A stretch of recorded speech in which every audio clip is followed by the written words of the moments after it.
चलो बच्चों, एक क्वेश्चन सॉल्व करते हैं।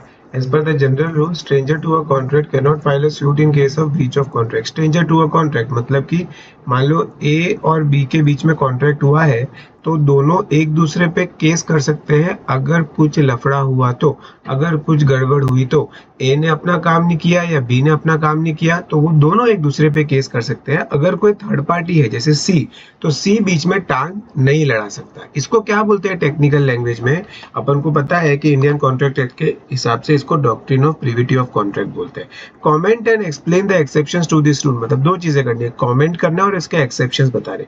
कमेंट करने में doctrine of privity of contract को अपन को एक्सप्लेन कर देना है, doctrine of privity of contract को एक्सप्लेन कर देना है, जिसमें बेसिकली अपन को यह लिखना है कि the consideration for an agreement may proceed from a third party, but third party cannot sue on a contract. Third party cannot sue.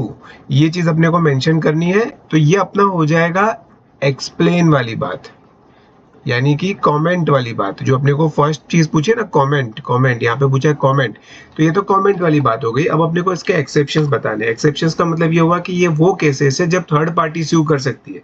ये वो केसेस है व्हेन थर्ड पार्टी कैन स्यू। तो कौन से केसेस है अपन क्लास में वैसे पढ़ चुके हैं। ट्रस्ट के केस में, फैमिली सेटलमेंट के केस में, मैरिज के, असाइनमेंट के, एस्टोपेल, कोवेनेंट और एजेंट। तो आप ये अच्छे से इसको याद करिए, ये बहुत इंपॉर्टेंट क्वेश्चन है, 7 मार्क का क्वेश्चन है। तो मैंने तो सिर्फ एक एक वर्ड में आपको बताया है, पर आपको दो लाइन में इन सबको एक्सप्लेन करना है। ऑब्वियसली 7 मार्क्स का क्वेश्चन है, तो मैं आपको लेंथ बता चुका हूँ कि आपको ऑलमोस्ट दोनों फुल स्केप पेज भरने हैं, तब जाके एग्जामिनर को साइकोलॉजिकली ये फील आता है कि आपने 7 मार्क के जितना कंटेंट लिखा है। ठीक है, पहले doctrine of privity of contract अच्छे से एक्सप्लेन करना है, फिर उसके एक्सेप्शंस को एक्सप्लेन करना है। इसका स्टैंडर्ड आंसर भी मैंने दिया है, वो आप लोग देख लीजिएगा।